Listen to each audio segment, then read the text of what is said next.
2026年6月10日、日本が月面である記録を作りました。人類が宇宙に住む日がまた一歩近づいた瞬間です。今日のタイトルは、人類の地球脱出計画、月と火星に住む科学的ロードマップです。現実か妄想か、ありえない未来を科学で実現可能な話として解説するチャンネル。こんにちは、生き残りタイマンです。こんにちは、疑い担当の疑いまなこです。今日の話は面白そうだけどうさんくさそうですね。宇宙で暮らすなんて、いつも通り、一旦は私たちが消えた遠い未来の話か、お金持ちだけの話です系なんじゃないんですか？いいえ、実は全く違います。今日はその未来に完全につながる驚くべき最新ニュースが入ってきたんですよ。私たちがこれから迎えるのは、人類の居住地が地球を飛び出し、宇宙が普通の生活圏になる世界です。生活圏と言われても、一般人には全くピンときません。本当に私たちが生きてる間にそんなことが起きるんですか？重力や寿命という限界を超えて人類全体の生活の質、つまり宇宙 QOL が爆発的に向上する時代がすぐそこなんです。ではその具体的な科学的エビデンスを提示してください。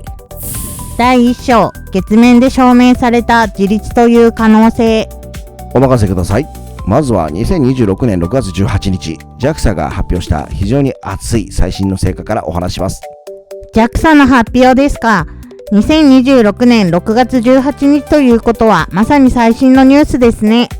そうです。変形型月面ロボット LEV2、愛称空 Q の月面実証の成果が権威ある国際学術誌サイエンスロボティクスに論文採択されたんです。小さなロボットですね。でも月面着陸の写真を撮って地球にデータを送っただけで何がそんなにすごいのですか？実は地球からの遠隔操作に頼らず、ロボット自身が周囲の環境を認識して動く完全自立のプロセスを月面で実証した点がすごいんですよ。完全自立ということは、地球にいる人間がリアルタイムでラジコンのように操作しているわけではないという意味ですか？そうです。月面での動作時間は108分に及び、その間にオンボードで繰り返し画像処理を実施しました。なるほど。データとしては分かりましたが、それがどうして私たちの宇宙で暮らす未来に直接つながってくるのですか？地球から数十キロ離れた環境では通信のタイムラグや制約は避けられません。もしトラブルが起きても地球からの指示を待っていては手遅れになっちゃいます。それなら自立が重要な理由は分かりました。人間の代わりにロボット自身がその場で瞬時に判断しなければならないわけですね。そうなんですよ。人間が移住する前に自立型ロボットが自ら判断して基地を建設しメンテナンスを行う、そんな未来のインフラ設備に向けた知能が実証されたんです。おもちゃメーカーの変形技術が応用されたという話も聞きましたが、宇宙開発はそういった民間技術の集合体なのですか？よく知ってますね。おもちゃの変形メカニズムという日本のものづくり技術が過酷な月面で確実に動作する超小型ロボットを実現させたんです。ではそのロボットが基盤を作った後、実際の人間はどうやって月に進出していく計画なのですか？第2章、アルテミス計画、月を生活圏へ。そこで登場するのが NASA を中心に進められている国際宇宙探査アルテミス計画です。過去のアポロ計画のように一時的に月面へ行って旗を立てて帰ってくるだけではないのですか？最大の違いは滞在の継続性です。単に足跡を残すのではなく、月の南極付近に拠点を建設し、宇宙飛行士が数週間にわたって生活できる環境を整えます。数週間も滞在するとなると、移動手段や寝食の場所はどうするんですか？地球から全て持ち込むには限界があると思いますが。移動にはトヨタと JAXA が共同開発を進めている有人油圧ローバルナクルーザーが計画されています。車内で宇宙服を脱いで安全に長距離移動ができる車両です。すごい。宇宙で宇宙服脱げちゃうんですね。車内で宇宙服を脱げるのは確かに実用的ですよね。ですが、生命維持に必要な水や空気はどう確保するのですか？ここで鍵となるのが現地にある資源を活用する産地地消 ISRU という技術です。月の砂レゴリスから酸素を取り出したり、氷から水を得たりする研究が実証段階に移りつつあります。アメイジング。地球からの補給に頼りきるのではなく、月現地の資源依存度を高めていく手法ですね。第3章、スペース X と火星、100万人の都市という壮大なビジョン。そうです。そしてこの月周回有人拠点ゲートウェイなどを経由して人類が月に見据えているのが赤い惑星火星です。イーロン・マスク氏率いるスペース X が火星移住を掲げて巨大宇宙船スターシップを開発していますが、あれは本当に実現可能なのですか？マスク氏は将来的に100万人規模の都市を火星に築くという壮大なビジョンを語っています。2024年にもスターシップの飛行試験を重ね、着実に開発を加速させています。100万人ですか。ですが火星は地球との距離が平均2億2500万キロもあり、片道の航行だけで半年以上かかりますよね。大気は薄くて主成分は二酸化炭素、さらに極寒の気温と降り注ぐ宇宙放射線。これは極めて過酷な環境ですが、本当に人は住めるのでしょうか？簡単ではありません。だからこそ人類がこれまでに培った科学技術の全てを総動員して過酷な環境を克服するためのインフラ研究が進められているんです。第4章、宇宙生活を支えるインフラ、暮らし続けるための挑戦。宇宙開発において最も困難なのは行くことではなく暮らし続けることです。それを支えるのが閉鎖型生態系生命維持システムセルスです。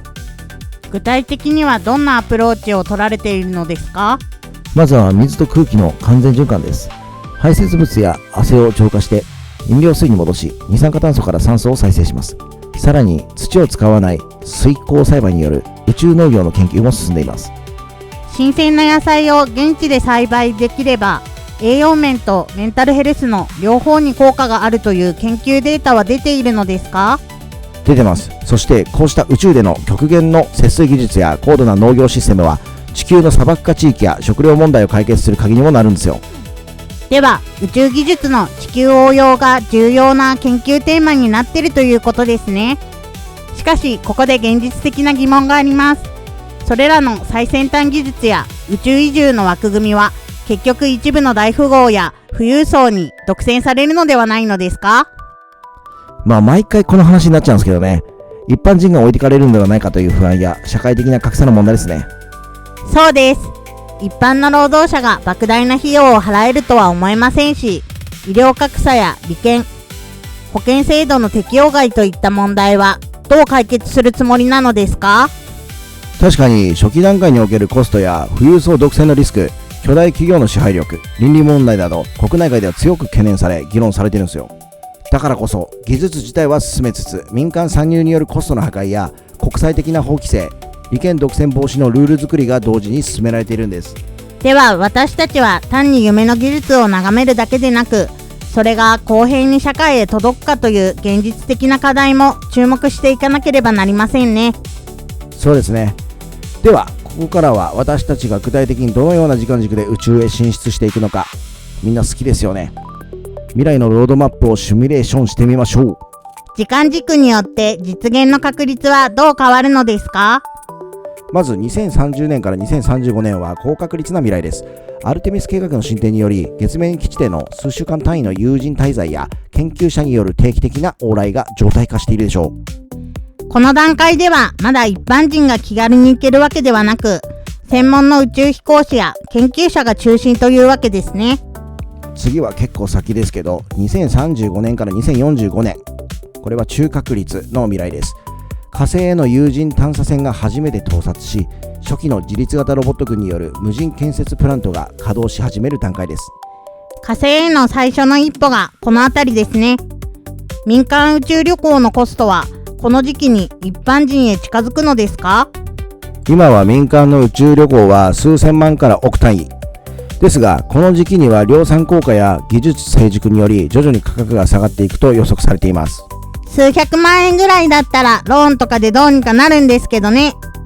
かつての飛行機が特権階級のものから一般化していったような推移をたどるかどうかが普及の分岐点ですね。そして2050年から2100年、これはチート級の未来ですね。火星や月で本格的な高級都市が機能し、夢ありますよね。これ地球に頼らない完全な自給自足のサイクルが確立している可能性すらあります。そこまでいくと人類という種自体の生活圏が完全に拡張された状態と言えますね。そうですね。ただしこれはあくまで予測です。現状はまだ宇宙放射線から人体を守る遮蔽素材の開発や莫大な初期コスト、法規制などクリアすべき技術的壁がめちゃくちゃ山積みです。実験の失敗例や批判的な意見も当然ありますし、手放しで楽観視できる段階ではないのが現時点ですね。そうですね。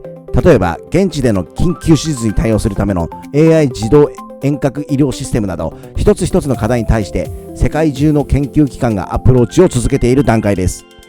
技術の進歩を追いかけると同時に解決すべき課題の多さも浮き彫りになりますね。技術の進歩は一歩ずつですが着実に進んでいます。今回の JAXA による Lev2 の完全自立実証の成果などはまさにその恒例と言えます。当初は遠い SF の空想だと思っていましたが、具体的なデータやロードマップを見ると現実の地続きのニュースとして捉え直す必要がありますね。宇宙進出の技術が地球の環境問題や医療過疎地の救済といった私たちの目の前の課題解決に直結している点も非常に興味深い部分です。地球を見捨てるのではなく、地球をより良くすることにもつながっていると。そうですね。宇宙を目指す過程で生まれる極限の効率化技術こそが私たちの未来の社会基盤をより強固なものに変えていくんですよ。技術がもたらす利益とそこに伴う倫理的、経済的な課題の両方を今後も厳しくチェックしていく必要がありそうです。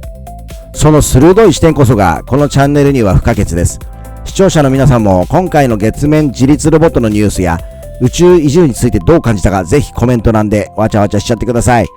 冷めた意見や現実的な懸念など本音のコメントをお待ちしてますよ。